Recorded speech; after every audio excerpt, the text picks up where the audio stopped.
अल्लाह के रसूल सल्लल्लाहु ताला अलैहि वसल्लम ने फरमाया, बसा औकात भूख आदमी को काफिर बना देती है। फ़क्र व फाक़े और इस तरह की गुर्बत से अल्लाह के रसूल सल्लल्लाहु अलैहि वसल्लम पनाह मांगते और फरमाते कि हद से ज्यादा गुर्बत आदमी को कभी कभार कुफ्र की तरफ ले जाती है, बंदा नाशुक्रा हो जाता है, भीख मांगने की आदतें आ जाती हैं या चोरी डकैती की कोशिशें करने लग जाता है। आज दुनिया में बहुत सारे ऐसे क्राइम हैं, उन क्राइम के पीछे अगर आप वजह ढूंढेंगे कि इसका रीजन क्या है, तो उनका पेट है जो उनको क्राइम करा रहा है, उनकी भूख है जो उनको ये तमाम चीजों पर ले आती है। कुछ औरतें अपने जिस्मों के कारोबार में मसरूफ हैं, उन्होंने अपना जिस्म दे दिया, वो मर्दों के नजर कर दी और अपना जिस्म एक रात के लिए बेचती हैं। तो उनका इसके पीछे रीजन क्या था? तो अक्सर में तो ये समझ में आता है कि उनकी भूख, उनके पेट की जरूरत शहवत से करने वाले कम होंगे, लेकिन अक्सरियत जिन्होंने इस रास्ते को इख्तियार किया, घर की गुर्बत, चंद पैसे आ जाएं, घर संवर जाए, इन तमाम ख्वाहिशात ने उनको इस रास्ते पर लगा दिया। बहुत सारे चोर हैं, बहुत सारे डकैत हैं, उन्होंने चोरी का रास्ता इख्तियार क्यों किया? ये गुर्बत उनको वहां पर ले आई।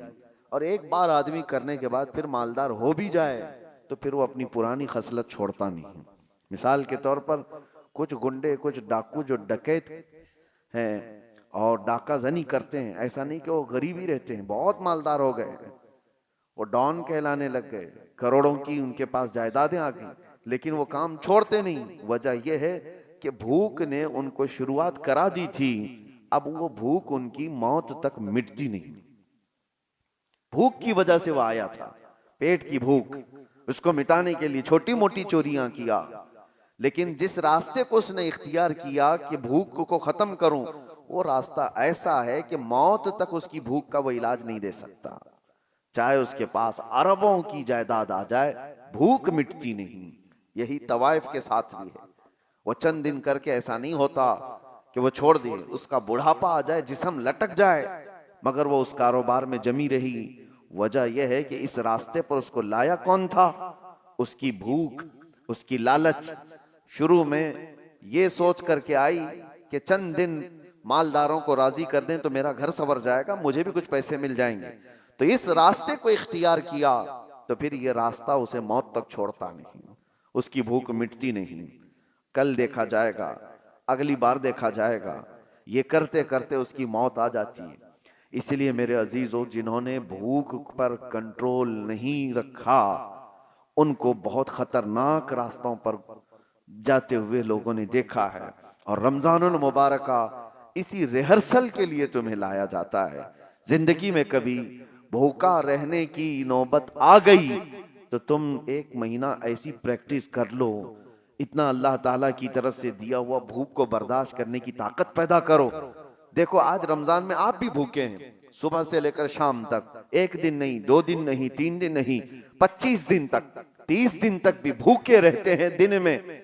लेकिन क्या बताओ मुझे, रमजान की ये भूख तुम्हें अय्याशियों की तरफ ले जाती है? क्या ये भूख से बेकाबू होकर तुम भी गलत रास्ते को इख्तियार कर लेते हो? हत्ता के इस रमजान में हम पहले जो छोटे मोटे गुनाह करते थे उससे भी दूर हो जाते हैं, बच जाते हैं। वजह यह है कि ये भूख अल्लाह की तरफ से दी गई है और तुम्हें सही करने के लिए, यही कुरान की आयत कहती है, लअल्लकुम तत्तकून, इसलिए तुमको रोजा रखवाया जा रहा है ताकि तुम परहेजगार बन जाओ, ताकि तुम मुत्तकी बन जाओ। और आज दुनिया के पास ये इलाज नहीं है। और एक बात मैं आपको बता दूं, एक बहुत बड़ी बात तारीख की है, बड़े दानिश्वरों ने कहा, किसी भी इंसान को भूखा देखकर हमें एहसास क्या होता है? उसकी भूख को मिटा दिया जाए, उसकी भूख को खत्म किया जाए, सवाब भी है। अब मिसाल के तौर पर किसी के यहाँ खाना पीना ही नहीं है, आपके अंदर एहसास जागता है उसकी मदद करनी चाहिए। ठीक है, आपने मदद किया, कुछ मालदारों ने मदद किया, लेकिन ये भूखों को खिला करके कब तक आप इसका इलाज करेंगे? उनकी भूख खत्म कब होगी? दुनिया से भूख और भीख दोनों बंद ही नहीं होती। हम उनके इलाज के लिए पैसा भी दे रहे हैं, उनकी मदद भी कर रहे हैं, उनको स्टेबल करने की कोशिश कर रहे हैं, लेकिन वो भूख खत्म क्यों नहीं होती? और कब तक हम ये करते जाएंगे? भूखों को खिलाना बहुत बड़ा सवाब है, लेकिन ये भूख का इलाज मुमकिन कब होगा? मेरे अजीजों, आप देते रहेंगे, उसको दोबारा भूख लगती रहेगी। दोपहर का खाना आपने खिला दिया, इंसान की तबीयत ऐसी है कि दोपहर में आप उसको मछली, गोश्त, हर चीज बुनी हुई सब कुछ दे दें, पेट फुल हो जाए, भर जाए, ये ज्यादा देर तक नहीं, रात को वापस उसे भूख लगेगी। उसकी बॉडी फिर तलब करती है। चलो आज दिन भर का आपने खिला दिया, कल का क्या होगा? कल फिर उसे भूख लगेगी। तो इंसान को रोज भूख लगती है, हर वक्त पे भूख लग रही है। तो उस भूख को हर वक्त पे आप मुकम्मल करते जाओ, करते जाओ, कब तक करोगे? यही रमजान का फलसफा मैं आपको बताना चाहता हूं। सिर्फ भूखों को खिला करके उनके पेट का इलाज कर देना, चलिए यह हमको हुक्म दिया गया, हम कर रहे हैं, लेकिन अल्लाह ने कुरान जो उतारा है वो सिर्फ मुसलमानों के लिए नहीं, पूरी कायनात के लिए। सारे इंसान अगर इस आयत पर अमल करें, अल्लाह ने फरमाया हमने तुम पर रमजान के रोजे फर्ज किए इसलिए कि तुम परहेजगार बन जाओ। उन भूखों को अगर ये पता चल जाए कि हमें भूख का इलाज भीख मांग करके नहीं, खुद के कंट्रोलिंग से करना होगा, तो फिर देखें उनका हाथ दुनिया की तरफ नहीं आएगा। भूख बर्दाश्त करने की ताकत आ गई तो हमने तारीख में देखा है 60 साल 70 साल तक हमारे ऐसे बुजुर्गों को जिन्होंने सत्तू के जरिए से, सत्तू गेहूं का एक आटा, और उसको पानी में भिगो कर थोड़ा गुड़ डालकर इस पर गुजारा करते हुए 70 साल गुजार दिए। कभी कोई ग़िज़ा नहीं खाई, क्यों? भूख पर कंट्रोल था, भीख मांग करके नहीं। ये इस्लामी इलाज था। सारे इंसान भूखों को नहीं खिला सकते, तो क्या करें? अभी मिसाल के तौर पर मैं आपको उभारता जाऊं कि गरीबों का ख्याल करो, मिस्कीनों का ख्याल करो, करना भी चाहिए। भूखों का ख्याल करो, आपको दूसरों की भूख का एहसास हो, आप उठेंगे। लेकिन क्या दुनिया में मौजूद सारे भूखों का इलाज आप कर लेंगे? और कब तक करेंगे? नहीं कर पाएंगे। इस वजह से हुक्म ये है उन भूखों के लिए भी कि तुम भूख की वजह से गलत रास्ता इख्तियार ना कर लो, भीख मांगने ना लग जाओ। तुम भूख को कंट्रोल करने की आदत इस रोजे के जरिए से शुरू करो। रोजा तुम्हें सिखा देगा। हजरत सैयदना यहया रहमतुल्लाह तआला एक बड़े बुजुर्ग हैं, फरमाते हैं नफ्स को जितनी भी दुनिया की चीजें दी जाएं ये काबू में नहीं आ सकता, काबू में नहीं आ सकता। बड़ी सी बड़ी चीजें दे करके इसको शांत करने की कोशिश करो, नहीं आएगा काबू में। कहा कैसे आएगा? कहा सिर्फ और सिर्फ भूख के जरिए से तुम्हारे काबू में आएगा। भूखा रखो नफ्स को। एक जवान आए हुजूर की बारगाह में, कहा या रसूल अल्लाह सल्लल्लाहु अलैहि वसल्लम, शादी की उम्र हो गई लेकिन करने की ताकत नहीं, इस्तिताअत नहीं, जराया नहीं, असबाब नहीं है, क्या करूं? अल्लाह के नबी सल्लल्लाहु अलैहि वसल्लम ने फरमाया जब तक शादी ना हो जाए रोजा रखो। अपनी शहवत को कंट्रोल में रखने के लिए हुजूर ने क्या फरमाया? रोजा रखो। तुम रोजे के जरिए से अपने नफ्स को काबू में रख सकते हो। नौजवानों को आज भड़कता हुआ जो नफ्स है गुनाहों की तरफ उभारता है, जितना ये खाते जाएंगे उतनी शहवत बढ़ती चली जाती है। इसीलिए कहा गया रोजा एक ढाल है और रोजा एक ऐसी दवा है जो इंसान के नफ्स को जो भड़कता हुआ बेकाबू होता है उसको काबू में ले आता है। इसीलिए मैं आपको बताऊं, अल्लाह के नबी सल्लल्लाहु ताला अलैहि वसल्लम ने दो चीजों का हुक्म दिया। एक तो मिस्कीनों और गरीबों को खिलाने पिलाने का हुक्म तो है ही इस्लाम में, खैरात करो, उनको दो। लेकिन दूसरा हुक्म सहाबा को भूखा रख करके उनको कंट्रोल करना सिखाया है। एक सहाबी हजरत अबू हुरैरा रदी अल्लाह ताला फरमाते हैं कि एक दिन मुझे शिद्दत की भूख लगी। मैं घर से निकला कि रसूल पाक सल्लल्लाहु ताला अलैहि वसल्लम के बारगाह में जाकर के अर्ज करूं कि आका खाने के लिए भूख बहुत ज्यादा लगी है। तो मैं जैसे ही बाहर आया तो हुजूर अपने हुजरे से निकल रहे थे। तवज्जो से सुने, हजरत अबू हुरैरा अर्ज करते हैं पेट दिखा करके, या रसूल अल्लाह सल्लल्लाहु अलैहि वसल्लम अलजू, भूख भूख। नबी पाक सल्लल्लाहु ताला अलैहि वसल्लम ने मुस्कुराया और अपना जुब्बा उठाकर दिखाया, दो बड़े पत्थर पत्थर हुजूर के पेट पे बंधे हुए थे। हजरत अबू हुरैरा कहते हैं कि अल्लाह के नबी सल्लल्लाहु ताला अलैहि वसल्लम मुझसे ज्यादा भूख को बर्दाश्त कर रहे हैं। पत्थर बांधना एक अलामत थी कि भूख को कंट्रोल करने के लिए पेट पर पत्थर बांधे जाते थे। फिर भी नबी पाक सल्लल्लाहु ताला अलैहि वसल्लम ने फरमाया, अबू हुरैरा चलो साथ चलते हैं। बाहर निकले तो जैसे ही बाहर निकले हजरत अबू बकर सिद्दीक बाहर घर से आ रहे थे। हुजूर सल्लल्लाहु ताला अलैहि वसल्लम ने उनको देखा, पूछा, अबू बकर इस वक्त दोपहर के वक्त किस चीज ने तुम्हें बाहर निकाला? हजरत अबू बकर सिद्दीक कहते हैं, भूख ने मुझे घर से बाहर निकाला, मैं कुछ खाने की तलाश में बाहर निकला। हुजूर सल्लल्लाहु ताला अलैहि वसल्लम उन्हें भी साथ ले गए। थोड़ी दूर गए थे कि हजरत उमर भी नजर आए। हुजूर ने उनसे पूछा, उमर इस वक्त कहाँ जा रहे हो? कहा, या रसूल अल्लाह, भूख ने मुझे घर से बाहर निकाला। सबका एक ही मसला है। हजरत उमर भी आए। अब सुनिए, तीनों को रसूल पाक सल्लल्लाहु ताला अलैहि वसल्लम लेकर एक सहाबी के घर गए। वो सहाबी हुजूर पाक सल्लल्लाहु ताला अलैहि वसल्लम की आमद से इतने ज्यादा खुश थे, घर में जो था सब पेश कर दिया। यहां तक तो बात है आगे का वाकया, लेकिन इन तीनों सहाबा से पूछो, मैं इलाज भी आपको बता रहा हूं, कि आप दोपहर में भूखे थे, मदीने में कहां जाकर के क्या लाना चाहते थे? अबू हुरैरा, आप क्या लाना चाहते? पैसे आपके पास भी नहीं खरीदने की। अबू बकर सिद्दीक व उमर फारूक रदी अल्लाह ताला अन्हु, आप क्या खाने के लिए निकले थे घर से बाहर? तीनों का एक ही जवाब है, हम कुछ खरीदने के लिए या कुछ खाने के लिए नहीं निकले। जब भूख हमें शिद्दत से परेशान करती तो हम चेहरे रसूल को देखने जाते थे। मेरे आका सल्लल्लाहु ताला अलैहि वसल्लम के चेहरे जमाले जहां आरा को देखते, सहाबा का अकीदा था कि जैसी भी भूख हो खत्म हो जाती है। यह है भूख का इलाज। ये आशिकों की बात है। काश हमारी आंखों में वो जमाले मुस्तफ़ा बस जाए।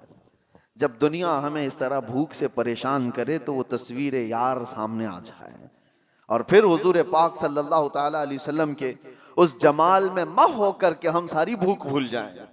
और हुआ है तारीख में ऐसे। अजीज़ान गिरामी, ये बातें मैं आपके सामने इसलिए कह रहा हूँ, वो सिद्दीक अकबर, वो फारूक आजम जिनके नामों में इतनी तासीर है आज, कि आज भी बड़ी बड़ी हुकूमतें कांपती हैं उनके दौरे हुकूमत को सुन करके। कैसर और किसरा लर्जा बरंदाम थे उमर इब्ने खत्ताब के नाम से, लेकिन उनका हाल ये है कि वो कहते हैं, भूख ने मुझे घर से बाहर निकाला।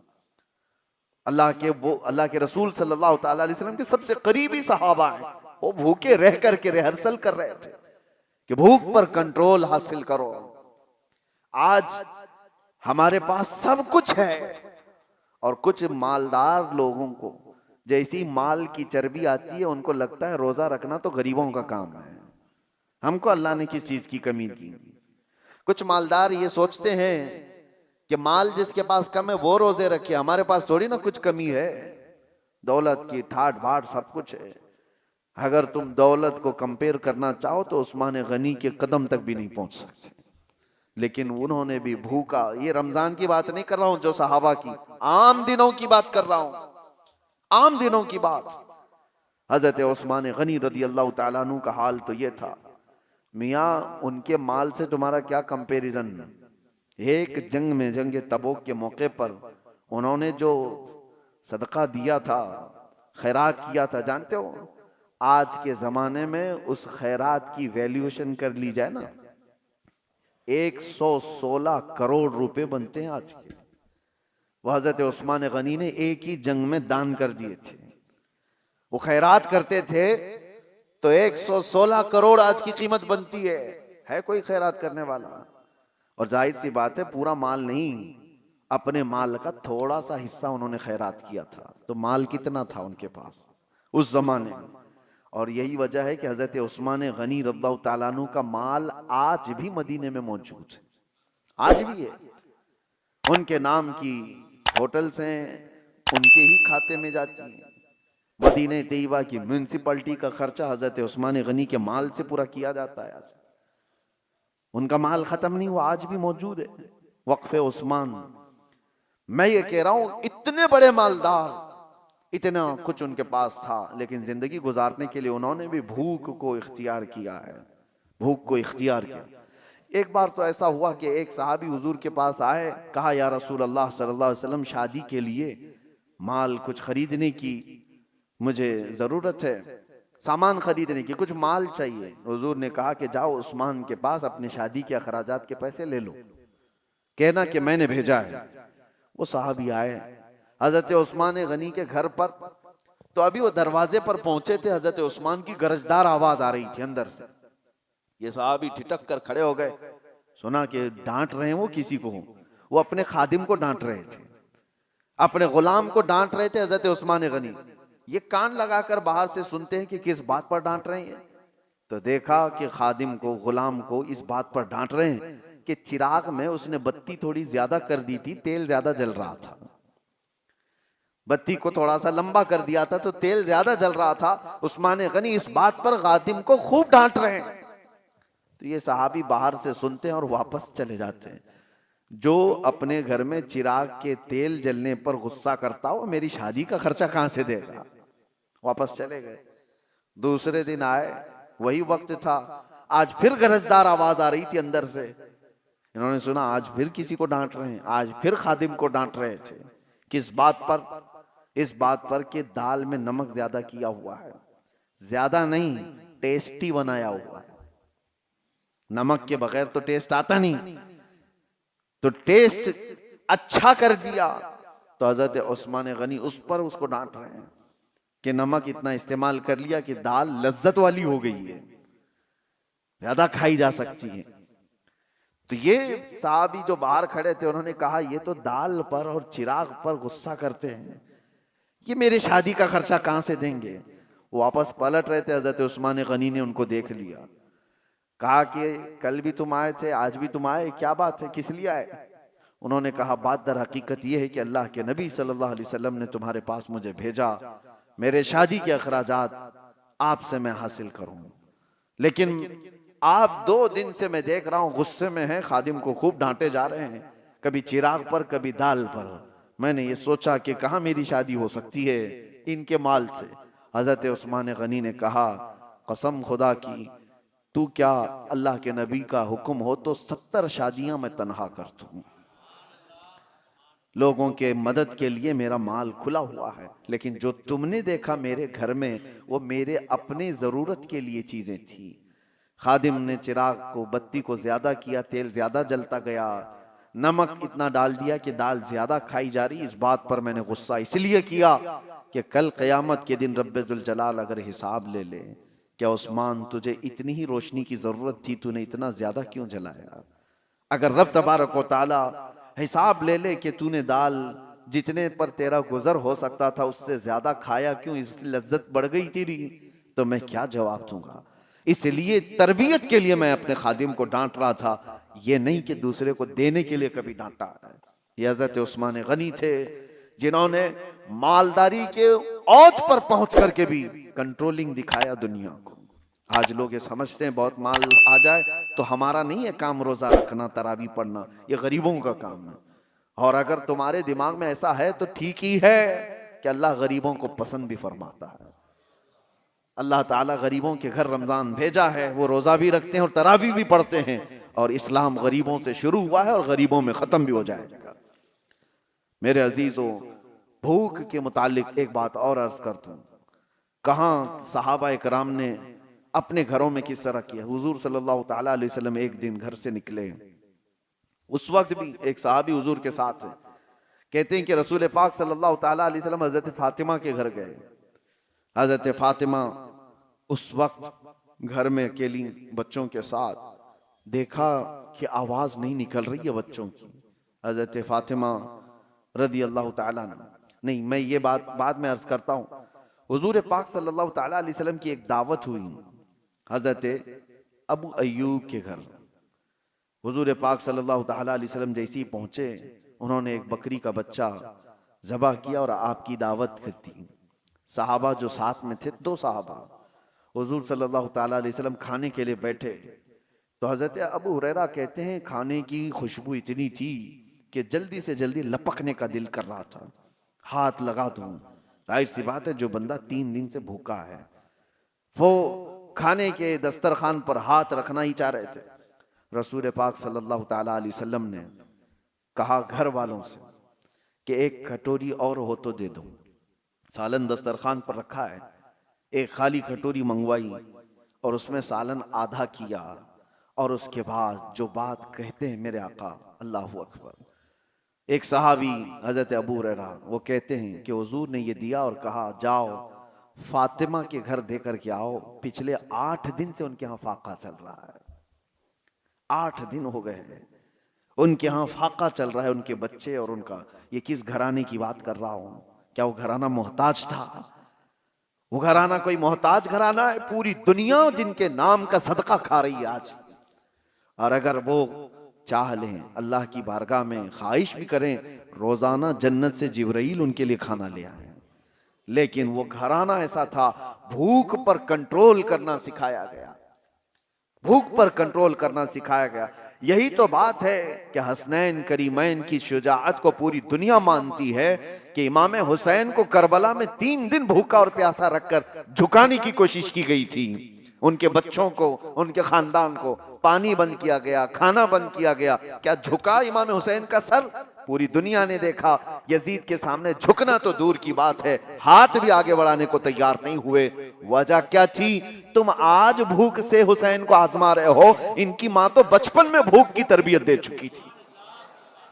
बचपन में इनको भूख की तरबियत दी गई है, भूखा रहने की आदत दी गई है। अरे रोजे इनके घर के हैं, यहां पर फाका इनके घर का है। यही तो बात है कि आज अपने बच्चों को अगर आप भूख को बर्दाश्त करने की तरबियत दे दो, इंशाअल्लाह मेरा ये कहना है कि कभी तुम्हारा बच्चा हराम रोजी की तरफ नहीं जाएगा। वो कभी ऐसा नहीं होगा कि अपने लज्जतों के लिए कुछ भी खा लेगा। हमारे घर में रोज खाना बनता है, ठीक है, कभी कभार ना बना।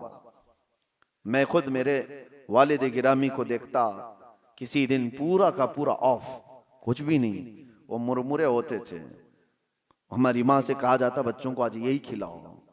हर दिन लज्जत वाली चीजें खाने की जो बच्चों को आदत हो जाती है, माँ आज बिरयानी, माँ रात को सालन, माँ आज ये चाहिए, माँ वो चाहिए। बच्चों की ख्वाहिशात पर तो हम उतावले रहते हैं, बेटा क्या चाहिए अभी? और अब तो जमाना पिज्जे बर्गर का आ गया, इधर ख्वाहिश किया कि उधर घर में आ गई चीजें। तो बच्चों को इस कदर हम लज्जतों के साथ हावी कर चुके हैं उनके खानों की ख्वाहिशात को कि वो अब बच नहीं पाते। और एक दिन अगर उनको हल्की ग़िज़ाएं कहो कि कभी दाल चावल खा लो। कितने घरों से हमें ये बात आती है, उनकी माएँ या उनके घर वाले कहते हैं, घर में किसी दिन सब्जी पकाई जाए तो ये बच्चे घर से ही भाग जाते हैं, कहते हैं आज खाना नहीं है। क्या बना है घर में? कुछ खाना थोड़ी है, बाहर जाएंगे, चाइनीज खाना है। कोई दिन ऐसा आता है कि रोज लज्जत वाली चीजें खा रहे हैं, आज दाल चख लेंगे। कोई दिन ऐसा आता है कि आज अपने नफ्स को मारने के लिए करेला चख लेंगे, जो ख्वाहिश होती ही नहीं जिसकी खाने की, चख लेंगे। मेरे अजीजों, ये भूख को अगर तुमने कंट्रोल नहीं किया तो ये ऐसा घोड़ा है जो कहीं रुकता नहीं। नफसानी ख्वाहिशात, इसको वो लगाम देना पड़ता है। हजरत सैयदना ईसा अलैहिस्सलाम नमाज में खड़े थे, कमजोरी थी, तो कहते हैं कि शैतान उनके पास आया और नफ्स के रास्ते से उनसे कहा, आप बड़े कमजोर हैं, थोड़ा खा लेंगे तो इबादत में खड़े हो जाएंगे। आप नसीहत कर रहा है, इबादत आपकी अच्छी हो जाएगी, आप थोड़ा खा लेंगे, कुछ खाना पानी पेश कर लो। सैयदना ईसा अलैहिस्सलाम जलाल में और कहा, यकीनन भूख तो लगी है, प्यास तो लगी है, लेकिन तुझ जैसा शैतान और ये कहे कि खा ले इबादत में ताकत आ जाएगी, ये समझ से बाहर है, समझ से बाहर है। हजरत ईसा अलैहिस्सलाम ने उसी वक्त कहा, मैं मर जाऊंगा लेकिन तेरी पेशकश को कबूल नहीं करूंगा, तेरी तरफ से जो भूख मिटाने की बात की जा रही है। और उसी वक्त ईसा अलैहिस्सलाम ने यह फरमाया कि मुझे पता है कि शैतान अगर सबसे ज्यादा बिलकता है, तड़पता है तो इंसान की भूख से, कि ये भूखा रहेगा तो मेरा वार इस पर नहीं हो पाएगा। शैतान को इस बात का हमेशा डर है कि जो बंदा भूखा और प्यासा रह जाए और उसको बर्दाश्त हो जाए तो शैतान कहता है कि इस पर तो मेरा वार हो नहीं पाएगा, मुश्किल हो जाएगा, इसको खिलाओ, इसको पिलाओ। रोजा छोड़ने की जितने लोगों के दिलों के अंदर ये ख्वाहिशात आती हैं, वो नफ्स उनका रोजे से दूर करता है। वो शैतान का जासूस कहा गया है नफ्स को, जो छोड़ करके गया है। रमजान में शैतान तो नहीं, लेकिन शैतान का जासूस हमारे साथ है, वो नफ्स है। हमें किन किन चीजों की ख्वाहिशात है, ये नफ्स उसे खबर देता है शैतान, और उसी रास्ते से वो हम पर हमला करता है। नफ्स तो हमारे सबके साथ है। ये तुम्हें अंदर से ये कहेगा कि भूखे रहने से कमजोरी आ जाएगी, फला हो जाएगा, ये हो जाएगा, और खाओ, पेट को भरते जाओ, और नफ्स जब मोटा हो जाए शैतान इस पर हावी हो जाए। इसलिए मेरे अजीजों, और बहुत सारी मिसालें ऐसी हैं कि भूख ने इंसान को काबू में करने की आदत अगर किसी इंसान के अंदर आ गई तो वो वक्त का वली बन जाएगा। अल्लाह के औलिया इकराम की पूरी तारीख आप देखो, उनके यहाँ जो तरबियत दी जाती है, सबसे पहले भूखा रहने की तरबियत दी जाती है, भूखा रहने। इसलिए मुझे एक बात याद आती है, मारहरा मुतहरा में हजरत सैयद आले रसूल अहमदी मारहरवी रदी अल्लाह ताला, आला हजरत के पीरो मुर्शिद हैं। वो बड़े सादात का खानदान, हुजूर सैयद आले रसूल अहमदी मारहरवी खातिमुल अकाबिर रहमतुल्लाह ताला अलैह, आपकी बारगाह में एक मौलाना साहब आए और उन्होंने कहा कि हुजूर आप यहाँ खिलाफत मुझे लेनी है। लोग खिलाफत के चक्कर में भागते रहते हैं, आज तो आम है, कहीं से भी मिल जाएगी चलते फिरते। लेकिन वो औलिया कामिलीन, उनके यहाँ मौलाना साहब ने कहा कि हुजूर आपसे बैत हूँ, खिलाफत चाहिए। तो हजरत खातिमुल अकाबिर ने कहा आज तो आए यहाँ आप रात में, खाना खाइए, आराम कीजिए, कल देखेंगे, बात करेंगे। तो खादिम से कह करके उनको मछली मंगवाई, और रूहू मछली और या कोई और एक खास किस्म की मछली, भुनी हुई मछली इनको खूब खिलाने के लिए हुक्म दिया। हजरत ने उनको खूब खिलाया, लेकिन खादिम से कहा था पानी मत देना, मछली पेट भर करके खिलाओ। उनको खूब मछली परोसी गई, और जैसी वो शिकम सैर हो गए, खादिम ने कहा आता हूं, और दरवाजा बंद करके चला गया। पानी कुछ दिया ही नहीं, और मछली जब पेट में जाए तो शिद्दत की प्यास लगती आदमी। और वो खास किस्म की मछली थी जिसको भूना गया था अलग अंदाज से, वो अंदर जाकर के बेकरारी बेचैनी बढ़ गई।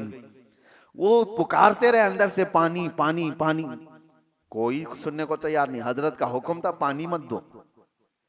सुबह तक वो बेचारे इधर से उधर तड़पते रहे, उनकी आंखें चौड़ी हो गई, सुबह हलक से जबान बाहर आने लग गई। कहा क्या मेहमान नवाजी है, सादात का घराना है, क्या मेरे साथ किया गया है। सुबह फजर में खादिम जैसी दरवाजा खोला, लपक के उसको पकड़ लिया, कहा कि अभी तुझे मार डालूंगा, फला कर दूंगा। जितना गुस्सा था सब निकाल दिया, उसके कपड़े पकड़ के फाड़ दिए। कहा रात को खाना खिलाया, पानी नहीं दे सकता था। उसने कहा मैंने कुछ नहीं किया, जिस पीरो मुर्शिद के पास आप खिलाफत लेने आए थे उनका हुक्म था। कहा चलो उनसे ही बात करता हूं। ताव में थे जो कल खिलाफत लेने आए थे, आ करके कहा कि ये कैसी मेहमान नवाजी है आपकी, क्या आपके यहाँ ऐसा किया जाता है, पानी नहीं दिया जाता है, फला फला फला, नॉन स्टॉप सब चीजें कह गए।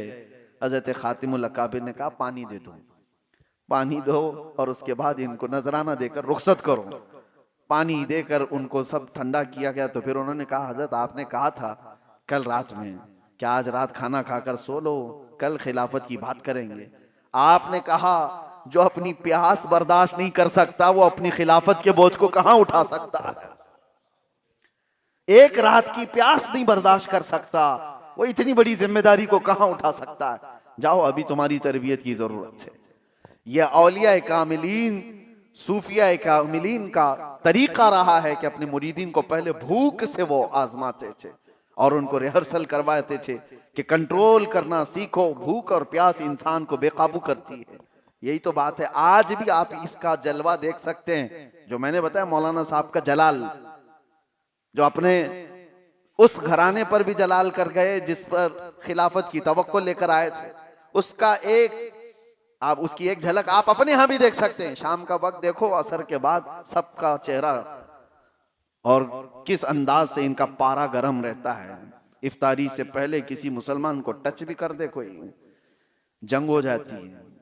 बाहर सड़कों पर तो अक्सर ये देखा गया है कि ये बेचारा सामान खरीदने जा रहा है, बाइक भगा रहा है, उसको ना इधर की दिख रही ना उधर की दिख रही है, खुद ही जाके किसी को ठोका और फिर उसके बाद लड़ाई भी खुद ही कर रहा है। सामने वाले को खुद ही नीचे करके मारने की कोशिश कर रहा है। वजह यह है कि ये वही जलाल है जो सुबह से शाम तक भूख और प्यास बर्दाश्त नहीं हो रही है। ये अल्लाह ताला की अता है जो तुम महफूज हो। अगर अल्लाह तबारक व तआला की रहमत ना हो तो हम घंटों भी बर्दाश्त नहीं कर पाएंगे। ये अल्लाह की अता है, उसकी रहमत साथ है। इफ्तारी के मौके पर आप देखो, दस्तरखान पर खाना आपको थोड़ा सा ही है, लेकिन दस्तरखान पर इज्तिमाई तौर पर अगर आप बैठे रहो कभी मस्जिद वगैरह में, अरे केले का एक टुकड़ा भी तुम्हारे सामने वाला बाजू वाला उठा लिया तो गुस्सा आ जाता है। शरबत का गिलास आपके पास रखा था, किसी और ने सामने से उठा लिया, अरे मिलेगा बाद में भी, लेकिन उस वक्त बर्दाश्त नहीं होता। एक गिलास शरबत कोई ले लिया तो गुस्से में उसको देखने लग जाते हैं, भाई अपने सामने का देख, मेरा क्यों उठाता है। तो ये जो जलाल है ये वही है जो सुबह से शाम तक भूखे रहे। अल्लाह अकबर, मेरे आका सल्लल्लाहु तआला अलैहि वसल्लम के दरबार में बस ये आखिरी बात, एक बार इफ्तार का दस्तरखान सजा हुआ है। हुजूर पाक सल्लल्लाहु अलैहि वसल्लम हजरत आयशा से कहते हैं, आयशा हुजरे में थी, देखो बाहर कोई मुसाफिर तो बाकी नहीं रह गया, हमारे दस्तरखान पर आ जाए। हजरत आयशा कहती है, मैं हुजरे से खिड़की में झांक कर देखती हूँ तो जन्नतुल बकी कब्रिस्तान के पास एक दरख्त था, वहां कोई अपने घोड़े को बांधता हुआ एक आदमी नजर आया। हुजूर से वो अर्ज करती हैं कि आका एक मुसाफिर दिखता है कहीं दूर से आया हुआ। हुजूर ने अपने सहाबा को भेजा, जाओ जो आया है उसको ले आओ दस्तरखान पर। तो सहाबी गए और उनसे पूछते हैं, कहां से आए हो? बड़ा लंबा सफर तय करके कोई आया हुआ था, और उसने पूछा कहां का इरादा है? तो आने वाले मुसाफिर ने कहा, मैं मोहम्मद सल्लल्लाहु अलैहि वसल्लम को देखने आया हूं। कहा चलो वो तुम्हारे इंतजार में। उसे मालूम भी नहीं था, दस्तरखान पर सब बैठे, वो दस्तरखान पर आकर बैठ गए। एक ही दूध का प्याला था और 70 सहाबा बैठे हुए। एक दूध का प्याला, कभी तादाद सहाबा की जो असहाबे सुफ़ा हुजूर के साथ, नबी पाक सल्लल्लाहु तआला अलैहि वसल्लम दस्तरखान पर बैठे। सबसे पहले वो नए आए हुए अजनबी मुसाफिर को हुजूर ने प्याला पेश किया, उसने उठाया और पूरा ही पी गया। अब जाहिर सी बात है, रोजे का वक्त है, जलाल कैसा होना चाहिए कि हमारे लिए थोड़ी सी तो चीज छोड़ता। किसी एक की भी माथे पर कोई शिकन नहीं, बल्कि मेरे आका ने उसको पूरा शिकन सैर होकर पीते हुए देखा तो मुस्कुराया और कहा, अल्लाह तुझे सैराब कर दे। ये नहीं कि अब हम क्या करेंगे। एक खजूर ली, खुद हुजूर पाक सल्लल्लाहु तआला अलैहि वसल्लम आधा चबाए और उसके बाद सहाबा को दिया, इसी पर इफ्तार हो गई। किसी ने आने वाले मुसाफिर से नहीं कहा कि सबका तू खा गया। यही तो बात है कि आका के बारे में कहा गया है, आता है फकीरों पे उन्हें प्यार कुछ ऐसा, खुद भीख दे और खुद कहे मंगते का भला हो। वो दरबारे रिसालत में ये सब्र सिखाया गया था सहाबा को, ये भूख और प्यास जितनी भी हो, लेकिन दूसरे की अगर जरूरत है तो तुम्हारी माथे पे शिकन ना है, पहले उसकी जरूरत पूरी हो जाए। अल्लाह करीम इस रमज़ानुल मुबारक के रोज़ों से हमें हिदायत की तौफीक अता फरमाए।